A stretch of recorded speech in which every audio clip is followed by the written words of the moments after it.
दोस्तों, मैं यशवंत इस AI हब चैनल में आपका बहुत बहुत स्वागत करता हूं। दोस्तों, आज हम यहाँ पर स्टार्ट करेंगे डेवॉप्स के ट्यूटोरियल को और आज हम यहाँ पर सीखेंगे ट्रेडिशनल और डेवॉप्स के मेथड्स को। तो यार, अभी बिना टाइम को वेस्ट किए करते हैं अपने सेशन को स्टार्ट और दोस्तों यहाँ पर समझते हैं इन सारे थ्योरेटिकल कॉन्सेप्ट्स को।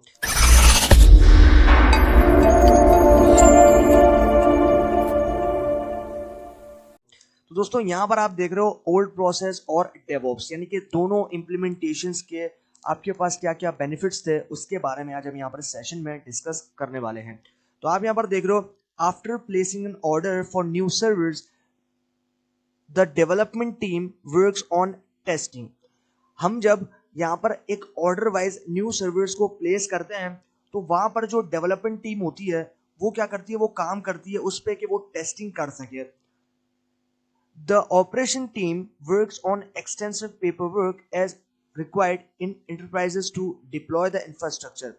और उसके बाद जो हमारे पास ऑपरेशन टीम है वो एक्सटेंसिव वे में पेपर वर्क करती है जो कि उनके लिए रिक्वायर्ड होता है, ताकि वो जो है वो इंटरप्राइज की जो आपके पास यहाँ पर उनकी कंपनीज हैं उनके अंदर उसके इंफ्रास्ट्रक्चर पे डिप्लॉय कर सके। उसके बाद आप यहाँ पर देख रहे हो डेवॉप की इंप्लीमेंटेशन। तो डेवॉप्स की इंप्लीमेंटेशन क्या कहती है? After placing an order for new service development and operation team work together on the paperwork to set up the new servers।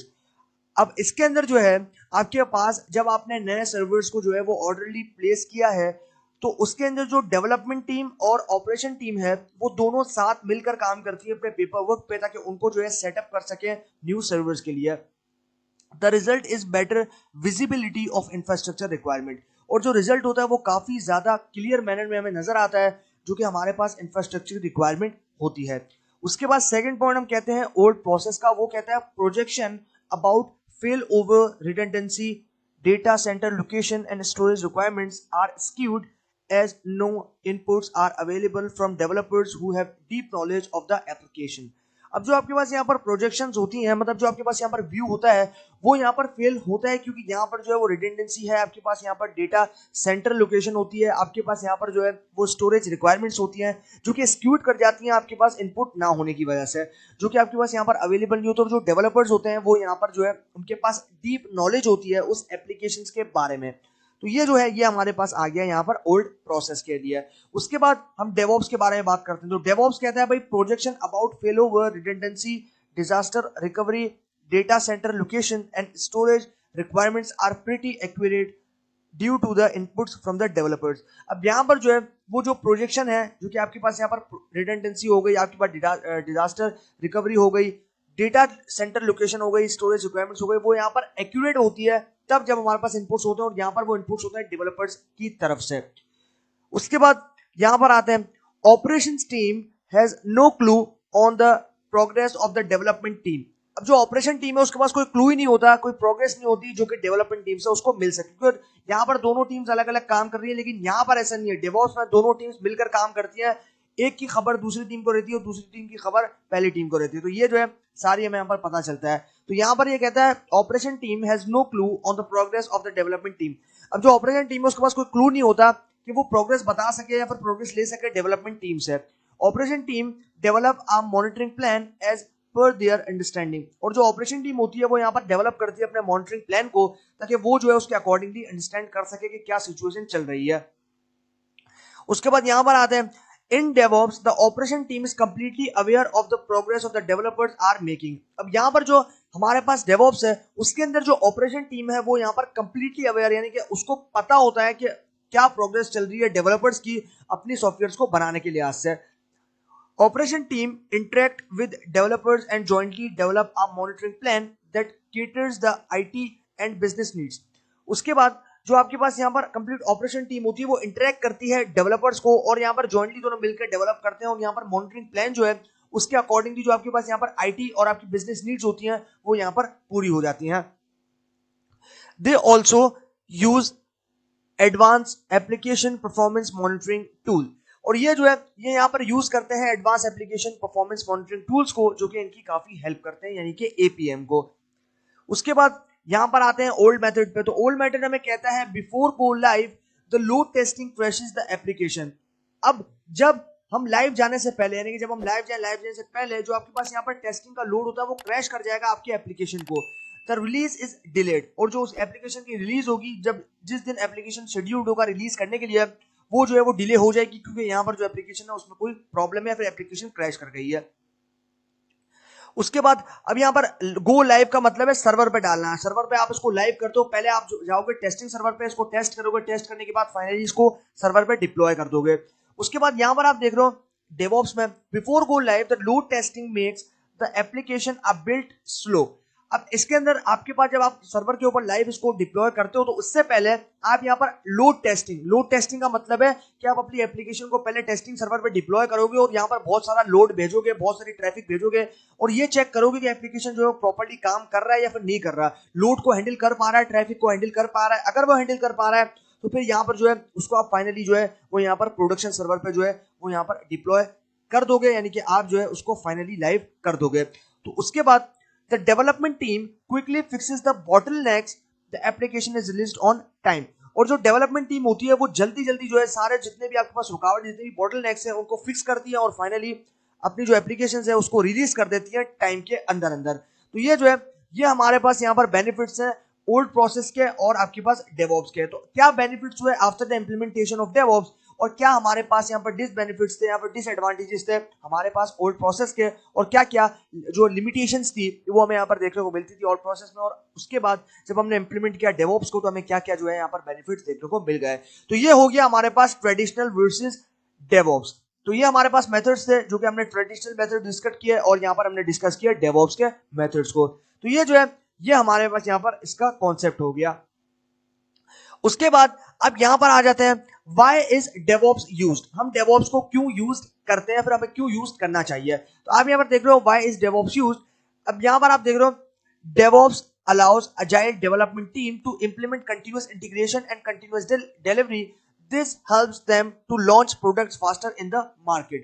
तो यहां पर जो आपके पास डेवऑप्स है वो अलाउ करता है एजाइल डेवलपमेंट टीम को, और एजाइल डेवलपमेंट टीम जो है वो इंप्लीमेंट करती है यहाँ पर एक मेथड को या फिर एक मेथडोलॉजी को जो कि है कंटिन्यूअस इंटीग्रेशन। अब कंटिन्यूअस इंटीग्रेशन के लिए आपके पास जेनकिंस नाम का एक टूल होता है वो यहाँ पर यूज किया जाता है। तो वो जो एक बात का टॉपिक है हम उसको डिस्कस करेंगे आगे आने वाले सेशंस में। तो यहाँ पर अभी आप देख लो सिर्फ कंटिन्यूअस इंटीग्रेशन को। तो कंटिन्यूअस इंटीग्रेशन जो है वो यहाँ पर यूज करो। कंटिन्यूएशन क्या है, कंटिन्यूअस इंटीग्रेशन जो है वो एक मेथडोलॉजी है जो कि आप यहाँ पर यूज करते हो। उसके बाद कंटिन्यूअस डिलीवरी, तो कंटिन्यूअस इंटीग्रेशन मतलब है कंटिन्यूअसली जमा करना और कंटिन्यूअस डिलीवरी है कंटिन्यूअस प्रोवाइड करना। This helps them to launch product faster into the market, और ये जो है ये हमारी मदद करता है अपने प्रोडक्ट को जल्दी जल्दी मार्केट के अंदर लॉन्च करने में। अदर इंपॉर्टेंट रीजंस आर, और जो उसके दूसरे इंपॉर्टेंट रीजंस है वो कुछ इस तरीके के हैं। आप देख रहे हो predictability, DevOps offers significantly lower failure rate of new releases। अब जो DevOps है वो काफी उसका रेट जो है वो कम है उस लिहाज से कि वो जो है वो यहाँ पर न्यू रिलीजेस अगर हम कोई एप्लीकेशन की करते हैं तो उसमें जो फेलर है उनकी जो यहाँ पर रेट है वो काफी ज्यादा कम है after the implementation of DevOps। तो ये हो गया हमारे पास प्रिडिक्टेबिलिटी। उसके बाद आप यहाँ पर देख रहे हो रिप्रोडक्टिविटी। तो रिप्रोडक्टिविटी में कहता है version everything so that earlier version can be restored any time. अब जो वर्जन है वही सब कुछ है और उसी लिहाज से हम जो उसका पुराना वर्जन है, जो उसका पहले वाला वर्जन है, उसको जो है हम यहाँ पर रीस्टोर कर सकते हैं कभी भी किसी भी वक्त। Maintainability, effortless process of recovery in the event of a new release, crashing or disabling the current system। अब जो आपके पास यहाँ पर effortless process होता है, जो रिकवरी होती है आपके पास इवेंट्स की जो कि आप न्यू रिलीज के लिए रखते हो, जो कि क्रैशिंग या फिर आपके पास मान लो डिसेबल हो जाता है करंट सिस्टम, तो उस लिहाज से जो है उसकी मेंटेनेबिलिटी भी जो है वो काफी अच्छी तरीके से हो पाती है डेवऑप्स की मदद से। Time to market, DevOps reduces the time to market up to 50% through streamlined software delivery। तो जो DevOps है वो यहाँ पर टाइम को बहुत ज्यादा कम कर देता है और यहाँ पर 50% कम टाइम में मार्केट के अंदर वो जो है अपनी सॉफ्टवेयर को डिलीवर कर देता है। This is particularly the case for digital and mobile applications। और ये जो है ये particularly आपके पास जो केस है वो आता है डिजिटल और मोबाइल एप्लीकेशंस के लिए।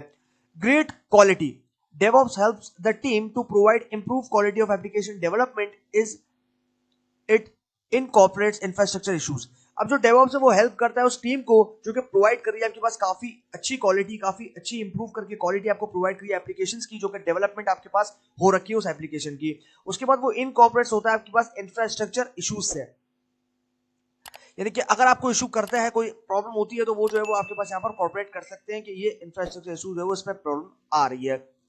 Reduced risk, DevOps incorporates security aspects in the software delivery life cycle। अब जो DevOps होता है वो यहाँ पर incorporates होता है सिक्योरिटी एस्पेक्ट्स के लिहाज से, यानी कि जो सिक्योरिटी एस्पेक्ट्स होते हैं, सिक्योरिटी कंसर्न्स होते हैं, उसके लिहाज से भी जो है वो यहाँ पर काफी बेहतरीन जो है उसकी लाइफ साइकिल होती है, ताकि हर एक स्टेज को एकदम प्रॉपर्ली और सिक्योर मैनर में जो है वो चलाया जा सके। It helps in reduction of defects across the life cycle, और ये जो है ये हमारी मदद करता है उसको, यानी कि रिडक्ट करने के लिए जो डिफेक्ट्स होते हैं पूरे की पूरी आपके पास लाइफ साइकिल के अंदर, यानी कि हर एक लाइफ साइकिल के पार्ट के अंदर, और जो इफेक्ट्स होते हैं उसको भी रिड्यूस करता है। Resiliency, the operational state of the software system is more stable, secure and changes are auditable। तो जो resiliency होती है वो क्या करती है, वो करती है operational state of software system. जो ऑपरेशनल स्टेट होती है, यानी जब ऑपरेशन चल रहा होता है सॉफ्टवेयर सिस्टम के ऊपर, तो वो जो है वहां पर बहुत ही ज्यादा स्टेबल, सिक्योर, और जो कोई भी चेंजेस है वो यहाँ पर ऑडिटेबल होते हैं, यानी कि आप जो है उसको नहीं कर सकते, ऑडिटेबल होते हैं। उसके बाद यहाँ पर आता है 8, cost efficiency। DevOps offers cost efficiency in the software development process, which is always an inspiration of IT companies management। और जो आपके पास यहाँ पर कॉस्ट एफिशिएंसी होती है वो तो सबसे इंपॉर्टेंट कंसर्न, और यहाँ पर वो उसी चीज के बारे में बता रहे हैं। DevOps offers cost efficiency in the software development। जो DevOps है उसने ऑफर किया आपके पास कॉस्ट एफिशिएंसी, जो कि सॉफ्टवेयर डेवलपमेंट के कंप्लीट प्रोसेस में होती है। अदरवाइज हम जब पुरानी मेथोडोलॉजीज को यूज करते हैं, जब हम वाटरफॉल मॉडल को यूज करते थे, तो तब हमारे पास जो यहाँ पर कंप्लीट एक्सपेंसेस थे वो हमारे काफी बढ़ जाते थे, हमारे खर्चे काफी हो जाते थे। तो अभी जो है हमारे पास यहाँ पर कॉस्ट के अंदर एफिशिएंसी नहीं थी, लेकिन DevOps जो है वो हमें यहाँ पर कंप्लीट प्रोसेस में सॉफ्टवेयर डेवलपमेंट के काफी ज्यादा जो है वो कॉस्ट एफिशिएंट बन जाता है, which is always an inspiration of IT companies. और ये हमेशा की जो है वो इंस्पायर करती है IT कंपनीज को और मैनेजमेंट को। उसके बाद नंबर 9 है breaks larger code base into small pieces. अब ये क्या करता है, ये जो जितने भी बड़ा कोड है उसको यहाँ पर तोड़ देता है छोटे छोटे पीसेस में, छोटे छोटे टुकड़ों में। और उसके बाद DevOps is based on the agile programming method. अब जो DevOps है वो बेस्ड होता है एजाइल प्रोग्रामिंग मेथड में, जो कि हम लोग स्टार्टिंग में भी डिस्कस कर चुके हैं। Therefore it allows breaking larger code bases into smaller and manageable chunks। इसीलिए हम जो है यहाँ पर अलाउ करते हैं कि वो जो है वो यहाँ पर लार्जर कोड को ब्रेक कर सके छोटे छोटे पीसेस में, और यहाँ पर उसको जो है वो मैनेजेबल चंक्स के अंदर बना सके। मैनेजेबल चंक्स छोटे छोटे चंक्स होते हैं जिसके अंदर जो अपने कोड को है वो ब्रेक करता है, ताकि उसको जो है रीड करना, टेस्ट करना, इंटीग्रेट करना, डिप्लॉय करना और ऑपरेट करना, सारी चीजें जो है वो यहाँ पर आसान बन जाए। तो ये होता है हमारे पास यहाँ पर कंप्लीट कि किस तरीके से हम जो है यहाँ पर सारे पॉइंट्स को डिस्कस किया हमने, और हमने ये देखा कि क्यों हमें जो है वो DevOps को यूज करना चाहिए, और DevOps की इंप्लीमेंटेशन के बाद हमारे लिए कितनी आसानियां बन चुकी हैं, और कितना बेनिफिशियल है ये DevOps मेथोडोलॉजी हमारे लिए, और हम किस तरीके से इसको यूज कर पाते हैं। सारे पॉइंट, सारी चीजें जो हमने यहाँ पर डिस्कस की, और काफी हद तक जो है वो DevOps ने हमें जो है वो यहाँ पर एफिशिएंट रिजल्ट्स प्रोवाइड किए। तो ये जो है ये हमारे पास यहाँ पर हो गया सेशन एंड, और अभी आगे आने वाले DevOps के सेशन में हम लोग और फर्दर DevOps को ब्रेक डाउन करेंगे और ज्यादा चीजों को जो है यहाँ पर सीखेंगे। तो इसी बात के लिए मैं सेशन को यहाँ पर करता हूँ एंड, और बाकी सीखते हैं आगे आने वाले सेशन में। तो तब तक के लिए गुड बाय।